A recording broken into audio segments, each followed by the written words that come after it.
طلقت الأبواب وقالت هيت لك قال معاذ الله إنه ربي أحسن مثواي إنه لا يفلح الظالمون ولقد همت به وهم بها لولا أن رأى برهان ربه كذلك لنصرف عنه السوء والفحشاء إنه من عبادنا المخلصين واستبق الباب وقدت قميصه من دبر وألف يا سيدها لدى الباب قالت ما جزاء من أراد بأهلك سوءا إلا أن يسجن أو عذاب أليم قال هي راودتني عن نفسي وشهد شاهد من أهلها إن كان قميصه قد من قبل فصدقت وهو من الكاذبين وإن كان قميصه قد من دبر فكذبت وهو من الصادقين.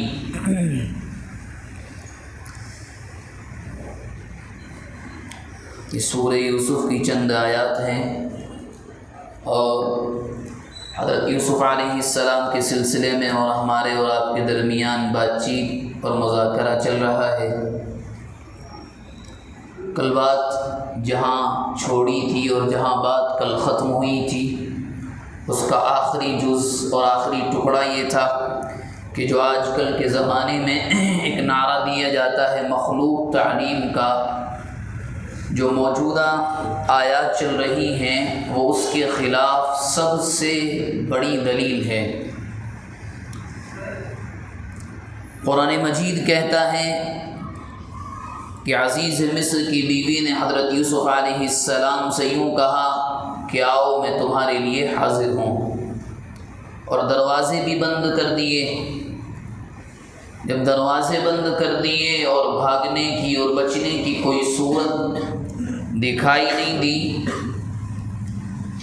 تو انہوں نے یوں کہا، یوسف علیہ السلام نے معاذ اللہ، اللہ کی پناہ، انہ ربی احسن مثوائے، کہ میرے پروردگار نے، میرے رب نے مجھے اچھا ٹھکانہ دیا، یعنی عزیز مصر نے جو مجھے خرید کر لایا، اور میں اسی کے دامن میں، اسی کی امانت میں خیانت کروں، ایسا کرنے سے میں ظالم بنوں گا، اور ظالم کامیاب نہیں ہوتے ہیں.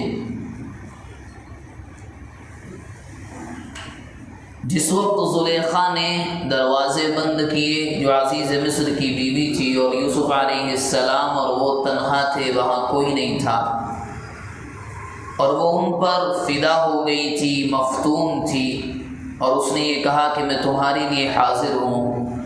اور یوسف علیہ السلام نے یہ کہا کہ اپنے شوہر کا خیال کر، اس نے مجھے اچھا ٹھکانہ دیا ہے، میں تو ایسا نہیں کر سکتا. کیوں؟ اس نے میرے لیے ہر چیز کا بہترین انتظام کیا، اور میں ہی اپنے اوپر احسان کرنے والے کی امانت میں خیانت کروں، یہ بات ٹھیک نہیں ہے. اس کے بعد قرآن کہہ رہا ہے وَلَقَدْ هَمَّتْ بِهِ وَهَمَّ بِهَا، زلیخا کے ذہن میں بھی یہ خیال آیا اس غلط کام کا، وَهَمَّ بِهَا، اور انسانی تقاضے کے نتیجے میں ذرا سا خیال یوسف کا بھی ڈگمگایا تھا. یہ قرآن کے الفاظ ہیں. انسانی تقاضے کے نتیجے میں جو انسانی فطرت ہے، عورت ہو تو مرد کی جانب میلان ہوتا ہے، مرد ہو تو عورت کی جانب طبیعت کھنچتی ہے. اسی کی قرآن کہہ رہا ہے کہ انسانی تقاضے میں یوسف کے دل میں بھی خیال آیا تھا،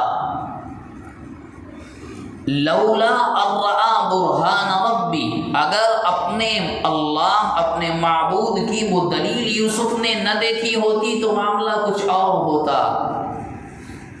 اب آپ یہاں غور کریں، جو لوگ یہ کہتے ہیں کہ پردے سے کچھ نہیں ہوتا، لوگ کہتے ہیں نا آنکھوں کا پردہ ہے، دل کا پردہ ہے. قرآن کیا کہہ رہا ہے؟ ایک اللہ کا پیغمبر، رسول، نبی، اور یہاں یہ بھی یاد رکھیں کہ نبی کوئی عام نہیں ہوتا، لاکھوں انسانوں میں اس کا انتخاب اور سلیکشن ہوتا ہے. اس کے بارے میں قرآن نے لفظ استعمال کیا ہم بہا، یوسف کا بھی میلان ہوا تھا ہلکا سا. اب آپ یہ سوچ لیں کہ عام انسانوں کا حال کیا ہوگا. کہ عام انسانوں کی سچویشن کیا ہوگی. اور قرآن کہہ رہا ہماری دلیل دیکھ لی. وہ دلیل کیا تھی قرآن نے بیان نہیں کیا. کیا دیکھ لیا جو ایک دم یوسف بچ گئے. حضرت عبداللہ بن عباس اور دوسرے صحابہ سے روایت ہے کہ حضرت یعقوب علیہ السلام کا چہرہ اچانک سامنے آیا اور انگلیاں دانتوں میں دبائے ہوئے افسوس کے مارے بیٹے کو دیکھ رہے ہیں تو ڈر گئے ابا. ایک روایت یہ آتی ہے کہ زلیخا نے جب یہ غلط کام کا ارادہ کیا اور دعوت دی تو اس کا ایک بت تھا جو ہمارے برادران وطن کے گھروں میں بھی رہتے ہیں کہ فلاں ہیں پیتل کا ہے فلاں ہیں فلاں ہیں. تو اس نے اس کے اوپر کپڑا ڈال دیا. یوسف علیہ السلام نے پوچھا یہ کیوں کر رہی ہو؟ بولی یہ ہمارے خدا ہیں دیکھ نہ لیں. تو یوسف علیہ السلام نے کہا اچھا ہے میرا خدا تو ہر جانب ہے وہ اس سے کہاں تک بچیں گے. وہ تو ہر جگہ دیکھ رہا ہے کہاں تک بچ سکتے ہیں اس سے. تو یہ 2-3 باتیں ملتی ہیں. کذالک لنصرف عنہ السوء والفحشاء ہم نے دلیل دکھائی اس طرح ہم نے یوسف سے برائی کو بے حیائی کو دور کر دیا. کیوں؟ وہ ہمارے مخلص بندوں میں سے ہیں. قرآن نے جو لفظ استعمال کیا ہے یوسف علیہ السلام کے لیے گرچہ انبیاء کرام کے ساتھ کبھی کبھی ایسا ہوتا ہے لیکن ان کو اس رائے سے ہٹا دیا جاتا ہے وحی کے ذریعے سے. اور یہ بات مسلم ہے اور اسی بنیاد پر اسلام اس سے منع کرتا ہے کہ چاہے کچھ بھی ہو جائے اگر عورت کی ذات آپ کے لیے محرم نہیں ہے تو کوئی تصور نہیں بنتا تعلقات کا. کوئی تصور نہیں بنتا ساتھ میں بیٹھنے کا. کوئی تصور نہیں بنتا دوستی کرنے کا اچھی باتیں کرنے کا دل کو لبھانے والی باتیں. تصور ہی نہیں بنتا. جب ایک نبی اکیلا ہو اور وہاں یہ خیال آ سکتا ہے تو ہم انسان کے قدم کیوں نہیں پھسلیں گے؟ ناممکن ہے. میں نے کل سے کل بھی ایک اللہ والے یہاں تک فرماتے ہیں اور ہمارے اساتذہ جنہوں نے پڑھا ہے وہ بھی یہ بات کہتے تھے اگر کسی مرد کے ذہن میں عورت کا خیال نہ آئے وہ مرد ہی نہیں ہے. عورت کے ذہن میں مرد کا خیال نہ آئے وہ عورت نہیں ہے. کیوں؟ یہ جذبہ میں نے اور آپ نے نہیں اس مالک الملک نے رکھا ہے. یہی تو پہچان ہے ایک مرد کے ہونے کی کہ مرد ہے عورت کے ہونے کی کہ عورت ہے. ورنہ تو پھر تیسری پارٹی میں شمار ہوں گے. صاف بات ہے. بنگلور کا ایک واقعہ جو ابھی یاد آیا چند سال یعنی کووڈ کے ختم ہونے کے بعد جب لاک ڈاؤن کھلا تھا اور نئی نئی فضا تھی ایک ایسا واقعہ دارالفتاء میں ایک ایسا مسئلہ آیا جس نے جھنجھوڑ دیا.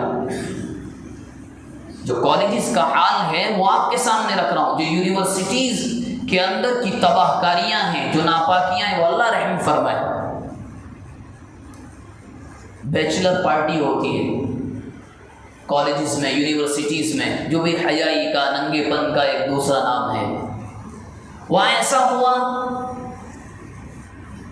کہ اس کالج کا ایک کلچر تھا کہ لڑکی بھی جوان اور بچے بھی جوان آپس میں مل کر کھیل کھیلتے تھے.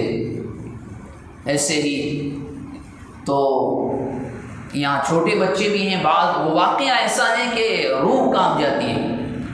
ہوا یوں کہ ایک نوجوان لڑکا اور لڑکی روم میں جائیں گے جو چاہے وہ کرے ان کی مرضی. لائٹ آف کر دی جائے گی. ایسا ہی چل رہا تھا. اچانک 2 کو بھیج اور دونوں جو جانے والے اندر ہوتے تھے ان کو یہ معلوم نہیں ہوتا تھا سامنے آنے والا کون. ایسے ہی ہوا.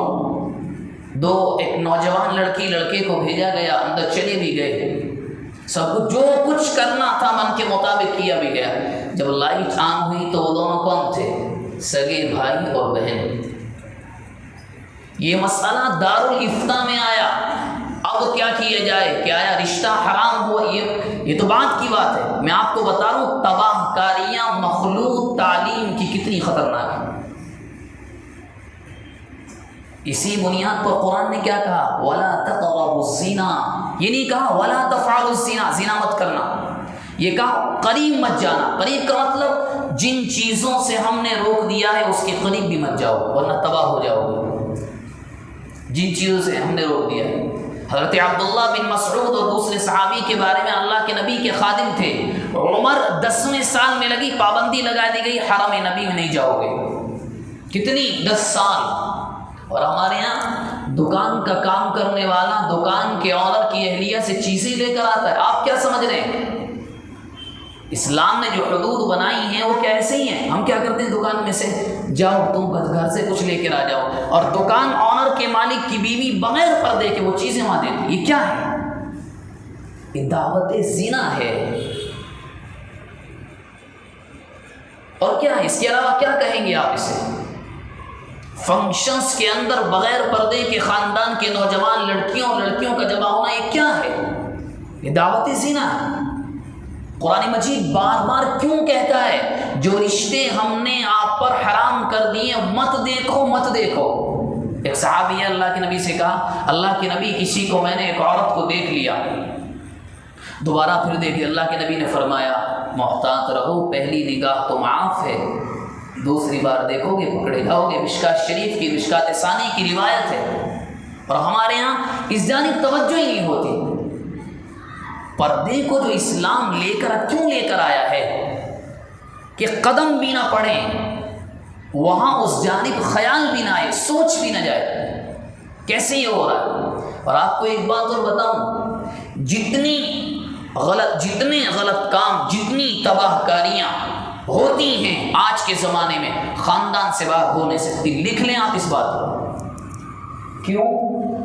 خاندان کے اندر کون پوچھتا ہے؟ ایک جملہ عام ہے، یہ تو کزنس ہیں، یہ تو کزنس ہیں. ایک رول ہمیشہ اصول یاد رکھیں، کسی کا بھی نکاح اگر کسی لڑکی سے ہو سکتا ہے اس پر اس سے پردہ کرنا فرض ہے. اگر نکاح نہیں ہو سکتا پردہ نہیں ہے. کوئی بھی ہو، پھوپھی ذات، خالہ ذات، کچھ بھی ہو. اور ہمارے یہاں ان رشتوں میں پردہ ہی نہیں سمجھا جاتا.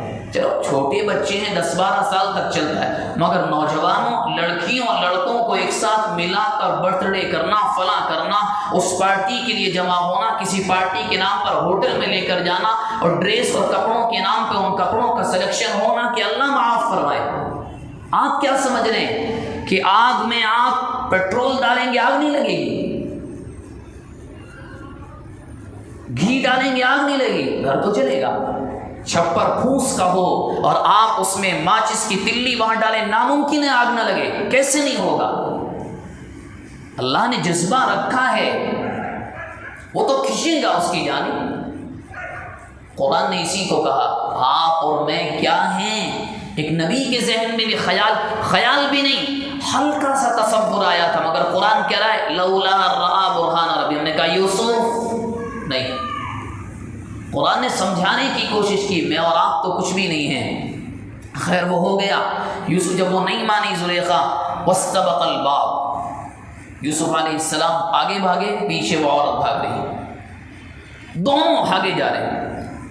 بعض کمزور ضعیف روایات میں ملتا ہے کہ 7 دروازے تھے، لیکن روایات کمزور ہیں، مضبوط نہیں ہیں. سب کھلتے چلے گئے خود. معلوم کیا ہوا؟ اگر گناہ کا موقع ہو تو انسان کو بچنا چاہیے. ایک مجلس میں غیبت ہو رہی ہے، آپ بھی مزے لے رہے ہیں. نہیں وہ کر رہے تھے، ہم نے تو کچھ نہیں بولا. آپ کو اللہ نے پیر تو دیے، اٹھ کے کیوں نہیں گئے؟ قرآن کی آیت بتا رہی یوسف علیہ السلام بھاگے زلیخا سے. معلوم کیا ہوا؟ جب بھی گناہ آپ کی طرف آئے، گناہ کا موقع ملے، وہاں سے چلے جائیں. جب یہ وقدت قمیصہ من دبر، یہ بھاگ رہے ہیں، زلیخا نے پیچھے سے کپڑا پکڑ لیا، اتنی مضبوط پکڑا کہ وہ پھٹ کے ہاتھ میں آ گیا. وَأَلْفَ يَا سَيِّدَهَا لَدَى الْبَابِ، دروازہ کھولا، دیکھا تو یہ تو شوہر نامدار موجود ہیں.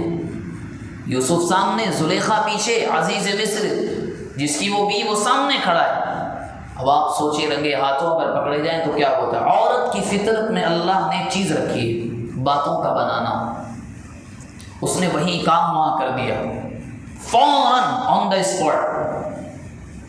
جیسے ہی سامنے شوہر سے ملاقات ہوئی، دونوں جا کر کے ملے. اس نے کیا کیا؟ کچھ نہیں آگے پیچھے. قالت ما جزاء من اراد باهلك سوءا، کہ ذرا آپ یہ بتائیں، شوہر سے کہہ رہی ہے اس انسان کی سزا کیا ہوگی جو آپ کے حرم پر ہاتھ ڈالے. یوسف علیہ السلام کو کوئی موقع نہیں دیا، اور پھر خود ہی فیصلہ بھی سنایا الا ان یسن عذاب علیم، سوائے اس کے کہ اس کو قید خانے میں ڈالو یا اس کو سخت جسمانی سزا دو۔ ابھی عزیز مصر نے کچھ نہیں پوچھا، اس نے خود اپنی طرف سے باتیں بنا دی، اس نے میرے اوپر ہاتھ ڈالا ہے۔ اب جب یہ ہو گیا تو یوسف علیہ السلام نے کہا ہی راودتنی عن نفسی، اس نے میرے بارے میں غلط ارادہ کیا۔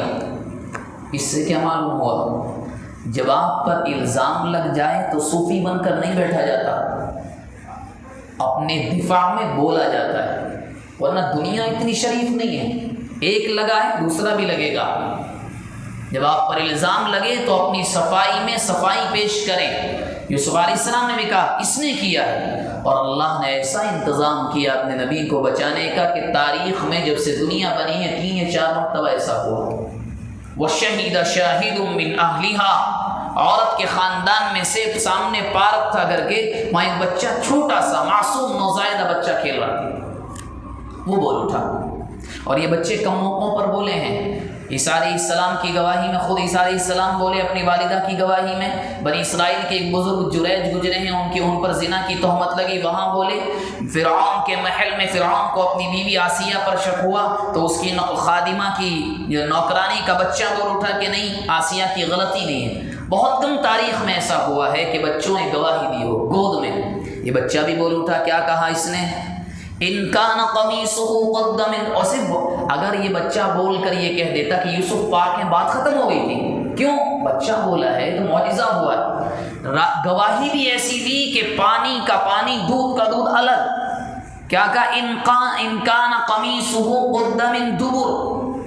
عزیز مصر، اگر یوسف کا جبہ، کرتا یا قمیص جو بھی پہن رکھا تھا، اگر وہ پھٹا ہے سامنے سے تو عورت سچ بول رہی ہے، اور اگر پھٹا ہے قد من دور، پیچھے سے، تو یوسف سچ بول رہے ہیں، عورت جھوٹ بول رہی ہے۔ ظاہر سی بات ہے، یوسف علیہ السلام نے اپنے آپ کو بچایا تھا، اس نے کہا اگر پیچھے سے پھٹا ہے تو یوسف سچے ہیں۔ کیوں؟ یہ بھاگ رہے ہوں گے، بچنے کی کوشش کی، اس نے پکڑنے کی کوشش کی۔ اور جب انسان سامنے سے حملہ کرتا ہے، اگر قمیص سامنے سے پھٹی، اس کا مطلب یہ کہ نعوذ باللہ یوسف نے عزت پر ہاتھ ڈالا ہے، اس نے بچانے کے لیے دفاع میں جب ہاتھ چلائے تو کرتا پھٹ گیا ہوگا، جب وہ جبہ دیکھا گیا تو پیچھے سے پھٹا ہوا تھا۔ وَإِن كَانَ فَلَمَّا رَأَىٰ قَمِيصَهُ، جب زلیخا کے شوہر نے دیکھا رے قمیص تو پیچھے سے پھٹی ہے، کہنے لگا إِنَّهُ مِن كَيْدِكُمْ، تمہاری چال ہے۔ وہاں عورتیں جمع ہوئی تھی بہت ساری، تو قرآن نے تبھی تو کہا تم سب عورتوں کی چال ہے۔ اور اگلا جملہ آپ سنیں، إِنَّ كَيْدَكُنَّ عَظِيمٌ، عورتوں کی چال بڑی خطرناک ہوتی ہے۔ قرآن کہہ رہا ہے عورتوں کا جو پلان ہوتا ہے وہ کوئی آسان سا نہیں ہوتا، آرام سے پھنس جائیں گے آپ اس کے اندر۔ اور پھر یوسف نے، اس نے عزیز مصر نے عزت بچانے کے لیے کہا یوسف اعرض عن ھذا، اس معاملے کو بھول جاؤ، واستغفری لذنبک، اس کی غلطی کو معاف کرو، اور اس سے کہا عورت سے واستغفری لذنبک، اپنی گناہ کی معافی مانگ، تجھ سے غلطی ہوئی ہے۔ اب یہاں ایک سوال تو اٹھتا ہے کہ جب اللہ نہ کرے کسی کی بیوی پر ایسا الزام اپنی نگاہوں سے ثابت ہو جائے، اپنے کانوں سے سن لے، تو انسان بھڑک جاتا ہے۔ اور اسلام میں لعان کا ایک قانون ہے کہ اگر بیوی کو کسی کے ساتھ غلط حالت میں دیکھ لیا تو لعان کا ایک قانون الگ ہے، لعان کروایا جاتا ہے۔ تو اس انسان کو کچھ کیوں نہیں ہوا؟ تو روایات کے اندر آتا ہے یہ خود طبیعت کے اعتبار سے بد کردار تھا، اسی لیے تو برداشت کر لیا، اور بیوی سے کہہ دیا اپنے گناہوں کی معافی مانگ لی، غلطی تمہاری، بس اتنا کہہ کر معاملے کو ختم کر دیا۔ اور نہ کہ عزت دار انسان ہو تو برداشت کہاں ہوتا ہے۔ خیر، جو باتیں ہمارے سامنے آئیں، اللہ تبارک و تعالی عمل کی توفیق مرحمت فرمائے۔